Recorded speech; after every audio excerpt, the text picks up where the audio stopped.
Olá, tudo bem? Seja bem-vindo à Maratona de Direito Civil. O tema do vídeo é o chamado abandono afetivo. Tudo começa com o princípio da igualdade, que nas relações entre pais e filhos deve ser aplicado com a máxima cautela.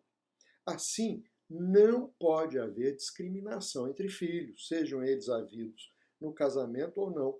Mesmo os filhos incestuosos são filhos e têm os mesmos direitos que os demais, sendo vedada qualquer designação que possa sugerir sua origem, como filho incestuoso, filho natural, filho adulterino, etc.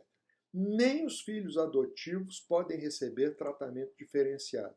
Uma vez concedida a adoção, o adotado se torna filho como outro qualquer, com os mesmos direitos e deveres. Apesar disso, não se aplica o princípio da igualdade nas relações de afeto.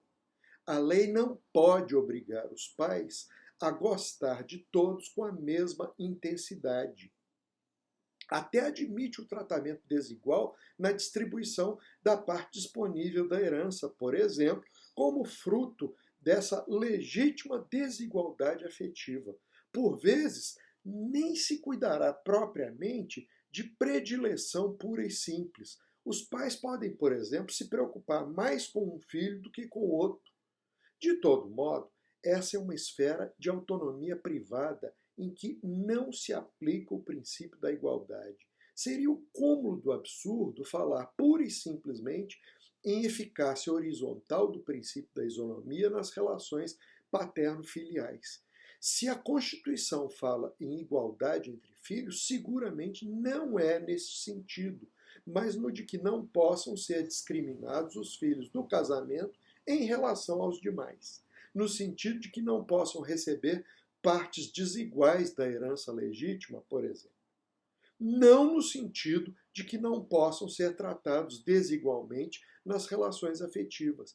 Infelizmente, ou felizmente, não sei, as preferências dos pais por um ou outro filho ocorrem mesmo.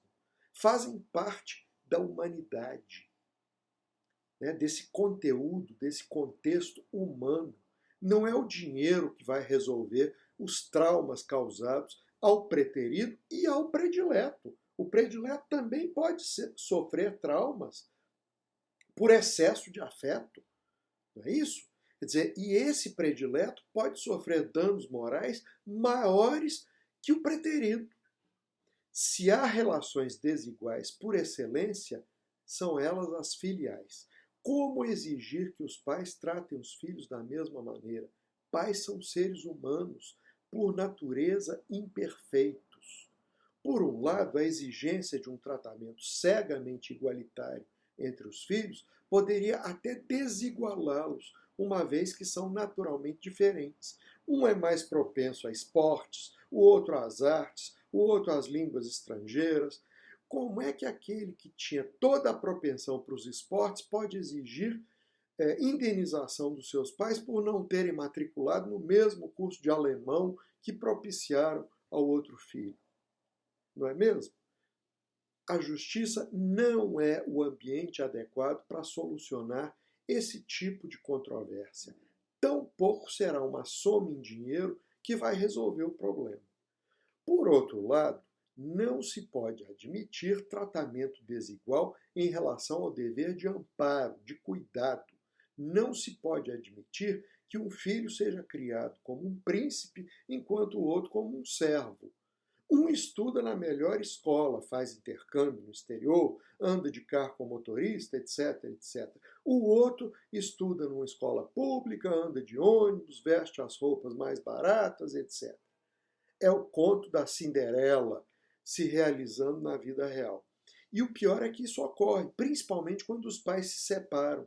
Pode ocorrer que o pai venha a se casar novamente e que os filhos do segundo casamento recebam esse tratamento de luxo, enquanto os filhos da primeira união recebam uma pensão meio magrinha.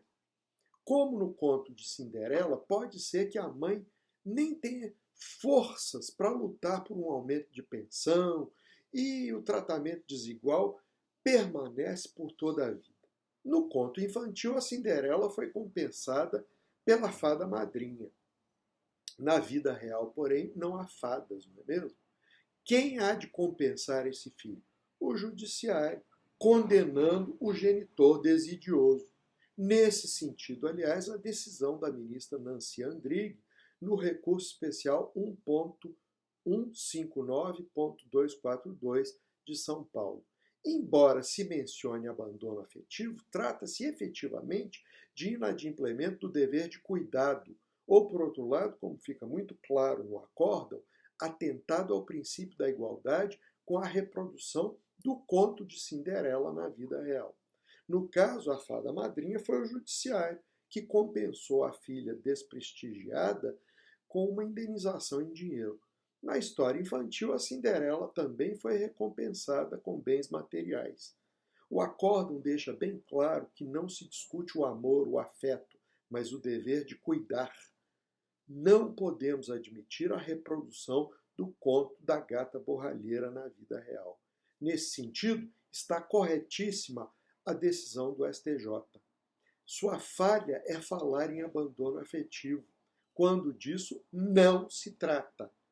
Nas relações de afeto, não se pode exigir igualdade. Nós não devemos abrir essa porta sob pena de termos que abrir outra, indenização por excesso de afeto, que pode gerar danos até maiores que os do abandono. É isso aí, eu espero que tenha gostado e continue nessa maratona. Um grande abraço.